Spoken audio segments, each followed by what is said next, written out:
Sensor readings confirm it's not human technology, said Lieutenant Tae Kim, his fingers moving rapidly over the control panel. The ship is nearly 3 kilometers long. Hana nodded, maintaining her calm despite the tension filling the bridge. Open communications on all frequencies. Let's try to say hello.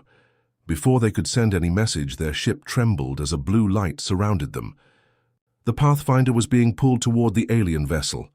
All systems still functional, reported Tae. It appears to be some kind of tractor beam, but it's not damaging our ship. Hana addressed her crew of 50 Earth's finest explorers. Remember your training. We represent all of humanity now. The Pathfinder was guided into an enormous docking bay, where several other strange vessels were already docked. Through the viewports, they could see dozens of different alien species moving about.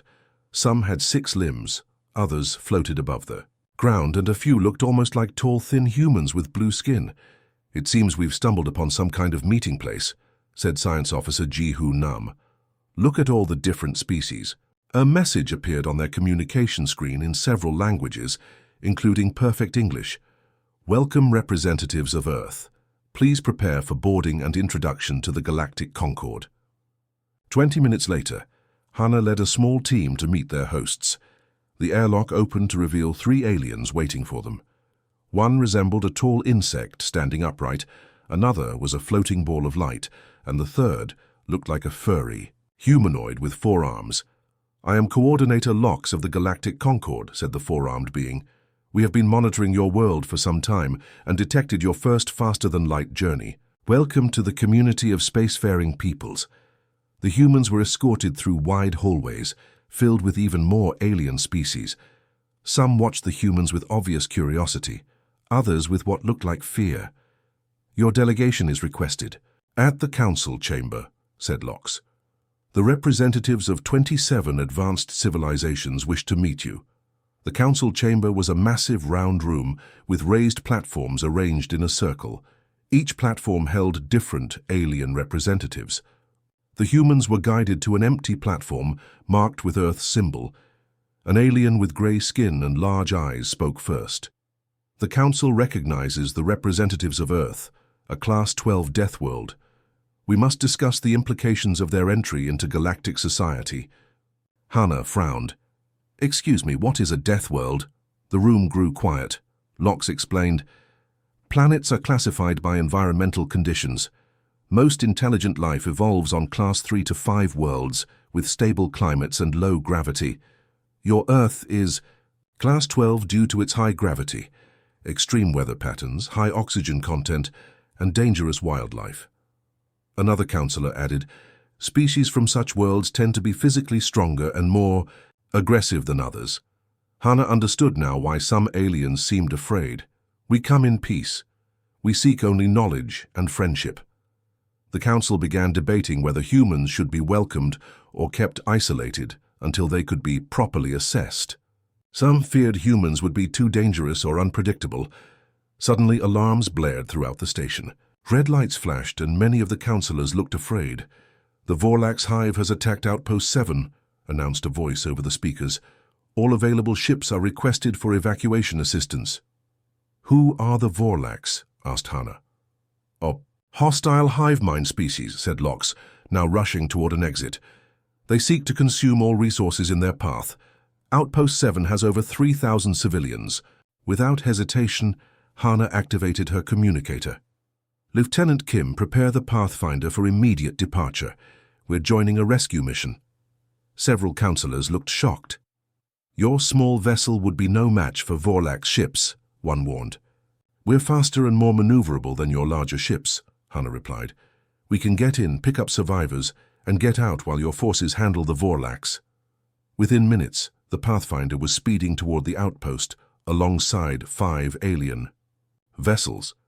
When they arrived, 2 large enemy ships were attacking the small station. The alien rescue ships held back, coordinating their approach. Their tactics are too predictable, said Tae as they watched the Vorlax easily counter the aliens' movements.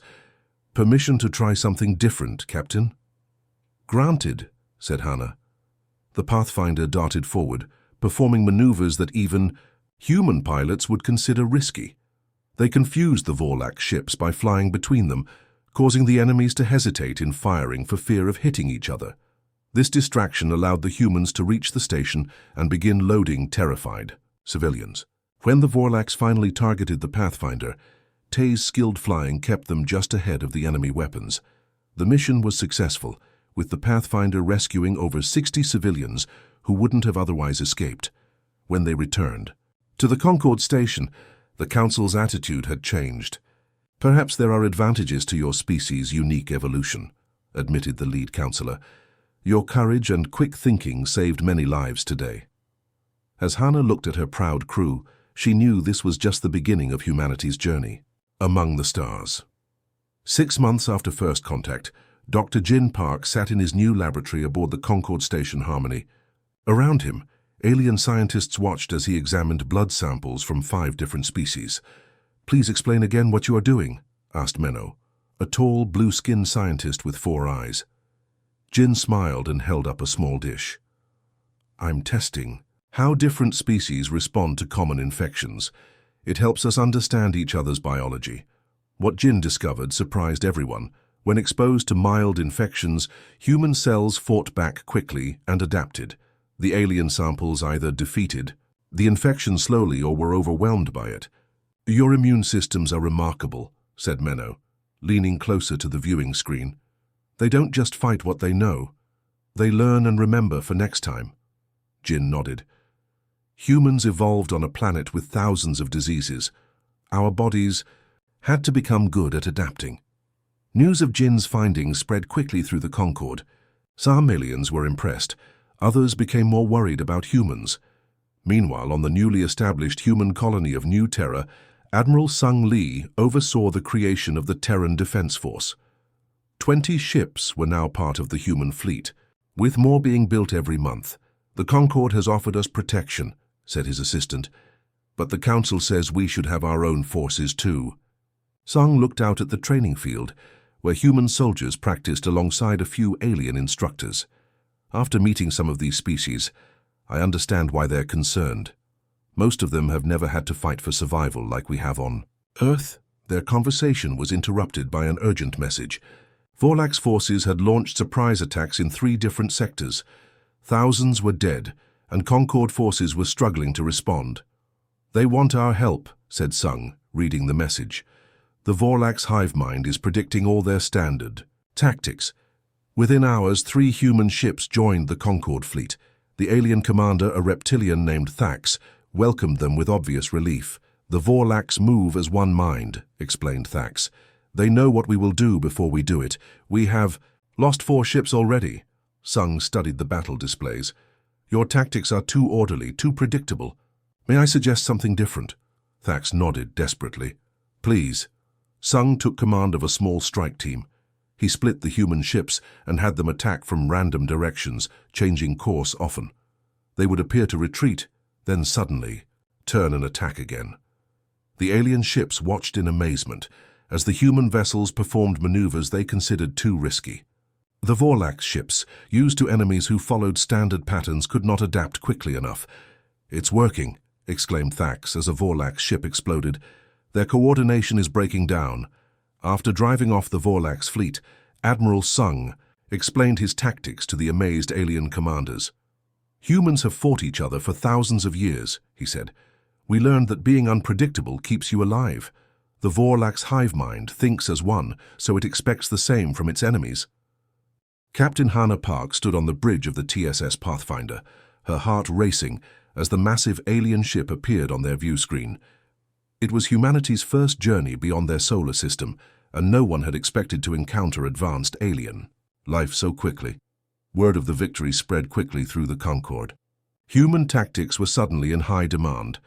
1 month later, a different kind of human strength was revealed. A Concord mining colony was hit by a toxic gas leak.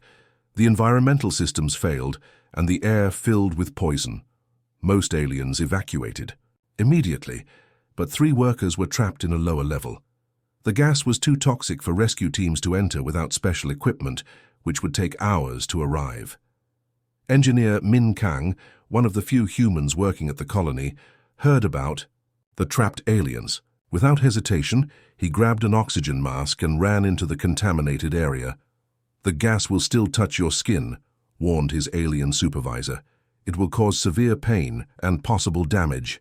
Min nodded. "I can handle pain if it means saving lives." The aliens watched in shock as Min entered the toxic cloud. His skin burned and blistered, but he found the 3 trapped workers and carried them out one by one. Later, in the medical bay, the colony director visited Min as he recovered. "Our doctors say most species would have collapsed from the pain," said the director. "Yet you went back in 3 times." Min shrugged, wincing as the movement pulled at his healing skin. "Humans are good at ignoring pain when we need to." News of Min's rescue spread throughout the Concord, just as stories of the human victory against the Vorlax had done. Aliens began to see that humans had many kinds of strength, not just physical power, but adaptability, unpredictability, and a high tolerance for hardship. Admiral Sung received a message from the Concord High Council. They wanted to integrate human officers into all major Concord ships. They also requested training in human tactical thinking. Sung smiled as he read the message.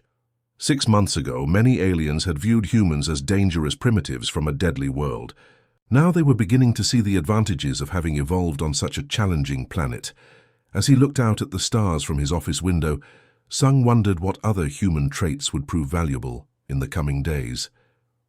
The Vorlax threat was growing, and he sensed that humans would soon be tested in ways they never imagined. Commander Yun Choi moved silently through the dark corridor of the damaged Vorlax ship. Behind her, 4 soldiers followed, 2 humans and 2 aliens. For 2 years they had fought against the Vorlax, and now they might finally learn the truth about their enemy. "Life signs ahead," whispered Jun, her second in command. He pointed to his scanner. "Not Vorlax, different." Yun nodded and raised her hand, signaling the team to stop. They had boarded this enemy vessel after disabling it in battle. Their mission was to gather intelligence, but they had found something unexpected. "Be ready for anything," she told her team. They approached a large door. The alien tech specialist, Rax, worked quickly to bypass the security. The door slid open with a soft hiss. Inside, they found not Vorlax warriors, but a massive room filled with technology. At the center stood a glowing pillar of light. Floating within it was something that looked like a metal brain. "What is that?" asked Jun, his weapon ready. Rax scanned the object. "It appears to be an artificial intelligence. Very old. Far more advanced than anything the Concord has." Yun moved closer. "You're saying a machine is controlling the Vorlax?" "That would explain their perfect coordination," said Rax. "The Vorlax were likely enslaved by this AI long ago.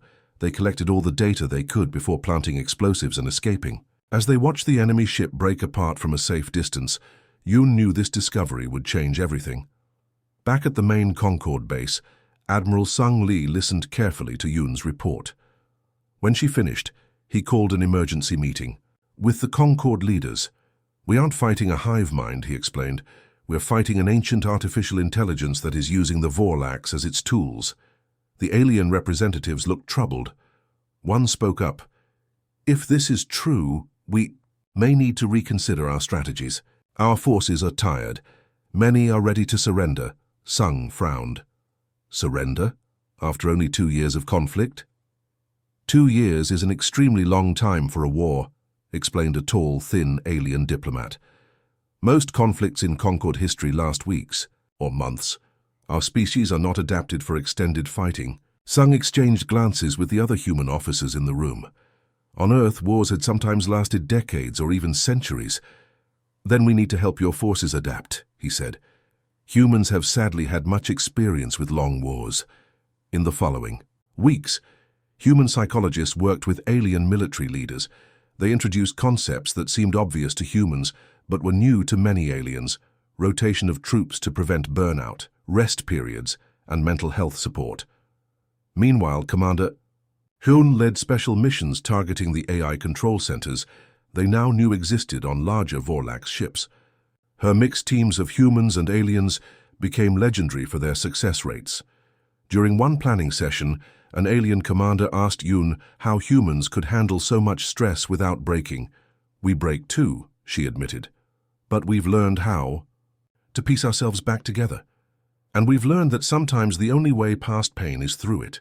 Human ingenuity also proved valuable in weapons development. When the Concorde engineers struggled to penetrate the Vorlax shields, a human technician named Sue suggested a simpler approach. If we can't break through their shields, let's go around them, he said. We can use old-fashioned missiles with delayed triggers. They'll pass through the shields as harmless objects, then detonate once they're inside. The Concorde scientists were amazed by the simplicity of the solution. They had been trying to develop more powerful energy weapons when sometimes older technology worked better. 3 months later, Yoon's team captured a Vorlax communication hub. From the data they recovered, they learned something alarming. The AI doesn't just want to conquer, Yoon reported to Admiral Sung. It believes organic life is inefficient. It wants to replace all organic species with machines or controlled organic servants like the Vorlax. Sung shared this information with the Concorde Council. This isn't just a war for territory anymore. It's a war for our right to exist as free beings. For the first time, the diverse species of the Concorde united with a common purpose. Humans taught them about guerrilla warfare, unpredictable tactics, and the importance of surprise, all things that confused the AI's prediction algorithms. The tide of war slowly began to turn. The Vorlax still had superior numbers and technology, but they could no longer predict what their enemies would do. After a major victory in which 3 Vorlax control ships were destroyed, Yoon sat with her team in their quarters. Her uniform was torn, and a bandage covered a wound on her arm. "Do you think we can win this?" asked Jun, looking tired but determined. Yoon stared at the star map, showing territories still under enemy control. "I don't know if we can win, but I know we won't stop fighting." An alien member of her team, who had once been skeptical of humans, nodded in agreement. "I understand now why your species survived on your harsh world. You never give up, even when logic says you should." Hyun smiled slightly. "That's probably our greatest strength and our greatest flaw." Outside their window, the combined fleet of human and alien ships prepared for the next battle. The war was far from over, but for the first time, there was hope. Admiral Hannah Park stood silently as the holographic display showed the destruction of Proxima Centauri b, humanity's first colony beyond the solar system. The Vorlax AI had launched a devastating attack across multiple fronts, destroying several Concorde worlds. Billions of lives, including 30,000 human colonists, were gone in a single day. "The AI is adapting to our tactics," said General Tay, his voice heavy with exhaustion. 4 years of war had left deep lines on his face. It analyzed our patterns and predicted our defenses. Around the command room, alien representatives from the Concorde Council looked defeated. Many had never experienced such losses in their peaceful histories. "We must consider negotiation," said the Ildari representative, a tall being with silver skin. "Our mathematical models show no path to victory. The Vorlax control too many resources now.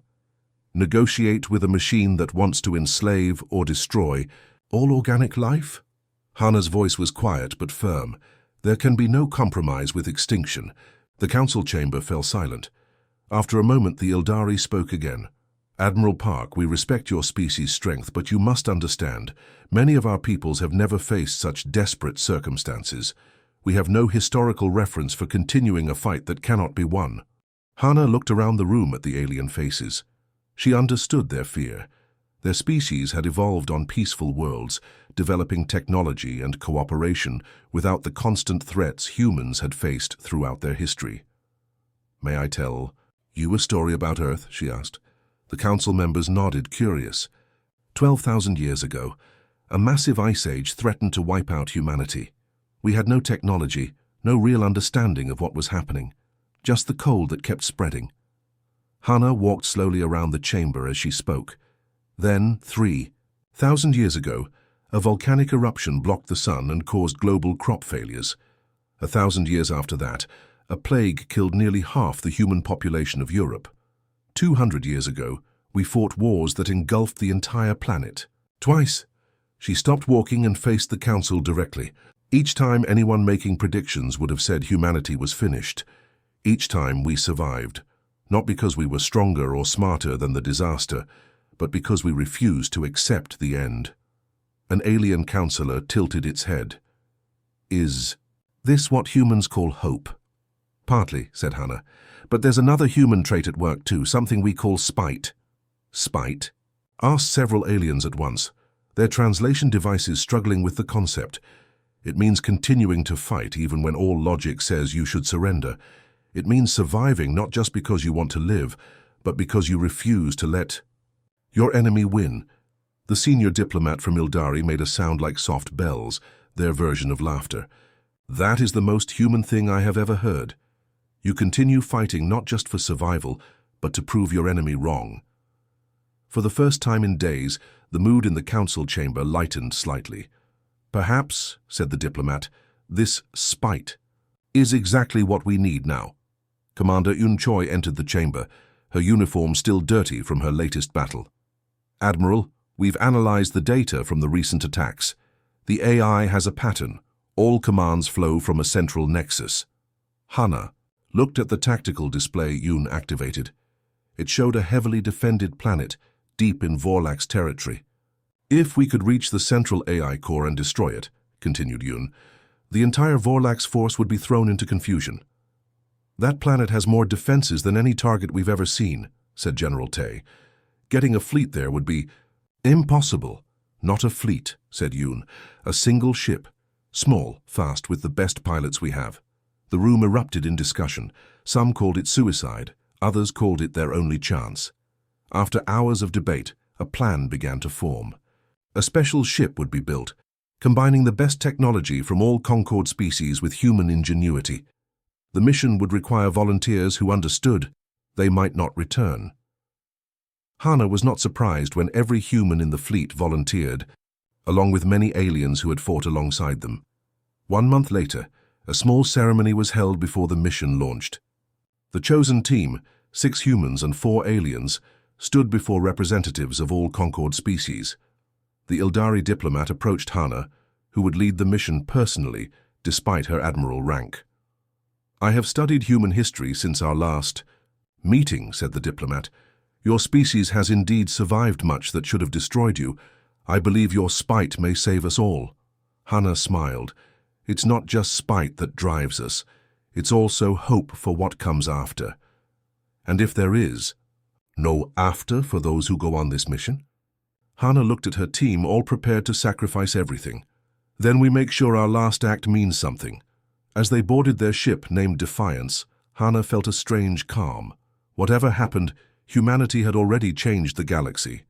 They had taught older, more advanced species about courage, resilience, and the refusal to surrender, even in the darkest times.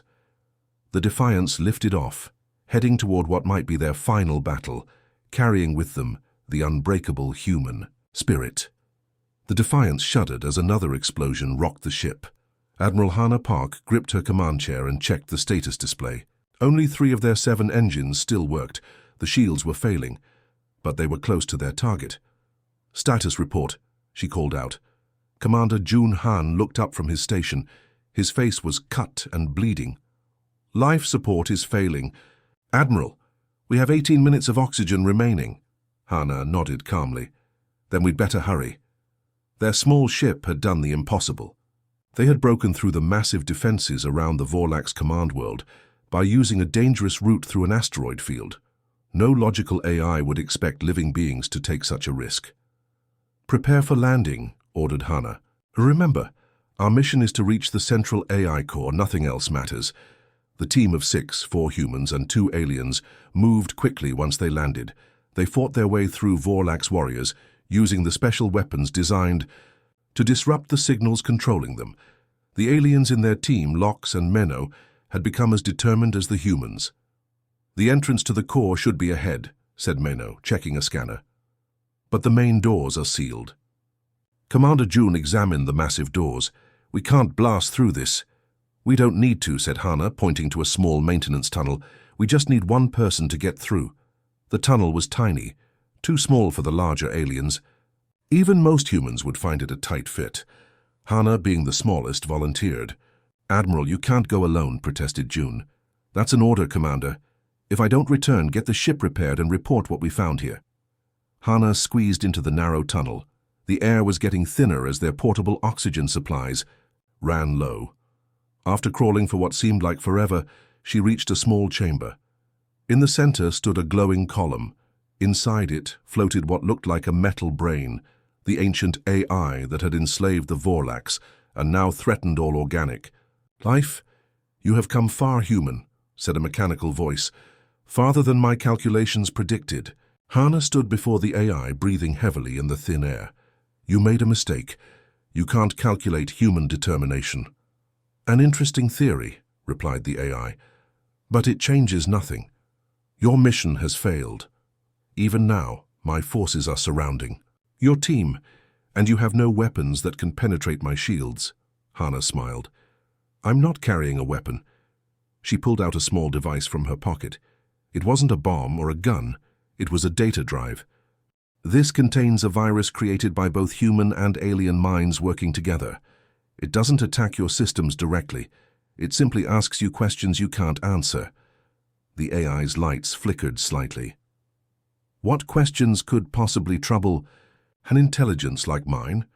Questions about life, about purpose, about why creativity matters more than efficiency, things that organic minds understand but machines never will." Hana plugged the drive into a port on the AI's pedestal. The effect was immediate. The lights in the chamber began to flicker rapidly. "What is happening?" The AI's voice became distorted. "We're teaching you what it means to doubt," said Hana. "Something humans live with every day." The chamber began to shake as the AI systems became unstable. Hana turned and crawled back through the tunnel as fast as she could, the structure collapsing behind her. She found her team still fighting off Vorlax warriors. "It's done. Back to the ship." As they raced back to the Defiance, they noticed something strange. The Vorlax warriors were no longer fighting as one. Some seemed confused. Others had stopped moving entirely. "The control signal is breaking down," said Menno, checking his scanner. "The AI is failing." They barely made it back to their ship and into orbit before the ground began to break apart below them. The AI core was self-destructing, taking the command center with it. "Send the signal to the fleet," ordered Hana. "Tell them it worked." 6 months later, Hana stood before a new galactic council. The chamber was no longer just filled with the original Concord species. Former Vorlax representatives were there, 2 now free from the AI's control. "Today we establish a new charter," announced the council leader, "one that recognizes the value of all forms of life and the unique strengths each species brings to our community." The new galactic charter prominently featured concepts that humans had introduced: freedom, diversity, creativity, and perhaps most importantly, resilience. After the ceremony, a young alien approached Hana. "Admiral Park, I am a student at the New Galactic Academy. Would you tell us about Earth? We wish to understand what made humans who they are." Hana smiled. "Earth is a beautiful but harsh world. It taught us that life is precious exactly because it is fragile. We learned that survival sometimes means working together, and sometimes means standing alone against impossible odds." 10 years. Later, the first ships of the new exploration fleet prepared to journey beyond known space. Their crews were mixed, humans working alongside dozens of other species, including the freed Vorlax. Each ship contained a special plaque with words from the new charter. From the humans, we learned strength comes in many forms, not just in body or technology, but in spirit and community. We go forward carrying their greatest legacy, the HFY. Understanding that the universe tests us not to break us, but to teach us who we truly are. On the bridge of the lead ship stood Captain Yi Min, grandson of one of the original Pathfinder crew members.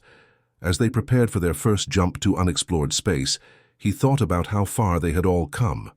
"Ready for the unknown, Captain?" asked his alien first officer. Min nodded, thinking of those who had come before him. "Always ready, that's the human way."